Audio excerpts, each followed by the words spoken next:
Hi, welcome to the first of our intermediate tutorials in our WarioWare DIY video series. I'm going to introduce some new elements to expand on what we showed in the beginner videos. And to illustrate these cool new elements, I'm going to start in this first video by showing you some graphic creation techniques, import functionality, and a neat tip for creating music. So let's get started. So starting from scratch, let me begin by laying down a background for our desert environment using the D.I.Y graphics tools. I'll use the line tool and fill tool to get the basic backdrop. I'm also going to create a custom palette, and I'll use that palette now to fill our desert space with it for a rugged sandy look. So now I'm going to create art for our spider. And what I'll do is I'll pick a red color, and I'm going to use another one of our shape tools for circles and ovals, and I'll lay down the body for the spider. And adding another cell now, that'll allow us to create some animation for the spider. What I'm going to do is I'm going to take the first cell and just copy it over to the second. Now in addition, I can use the move tool to frame the spider again, and in the second cell, I'm just going to transpose it a bit so that when animated, it gives the impression of a real moving spider. Next, I'm going to grab a pen and use the color black to draw in spider legs.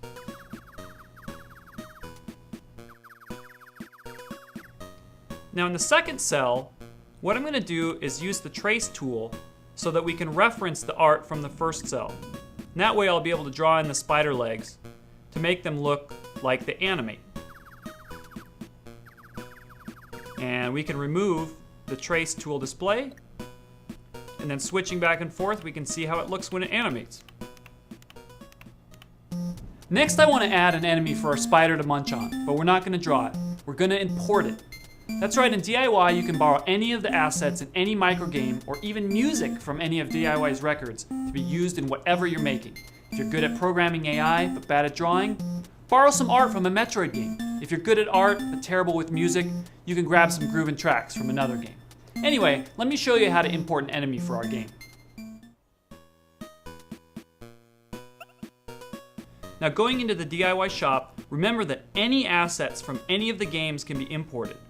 We'll go ahead and jump into a Zelda game, and from the assets available here, I'll pick out an enemy that I think will work well for my game. So back here in the graphics area of the home screen, we've got all our assets ready to go. Now, having completed our assets, we have a good feeling for the setting and characters in our game. I want to go ahead and take a quick little break before we finish to show you a cool way to create music for your game. Here in the music area, you'll find this little guy. This is the maestro. We're going to use the maestro to create music for our game. And here's the song that he's created for us.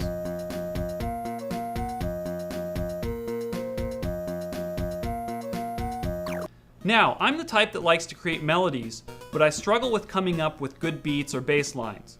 So what I like to do is have the maestro come up with a song for me, then I go in and replace just the melody section. I can go in and find an instrument that I like. Okay, yeah, I like this guy here. Then I just place notes to fulfill my creative melodic vision. The maestro can really help carry some of the load in music creation, and you can take on whatever element of the music you want and let him do the rest. Okay, let's hear what it sounds like. Or we can play back the whole song with the backing parts that the maestro created for us. Not too bad if you ask me. So that's it for the first part of our spider game. We learned some new graphical techniques, and we just touched on importing. We also learned about using the maestro to help create music. In the next video, we're going to start putting all of our elements together into an actual playable game, so be sure to check it out. See you then.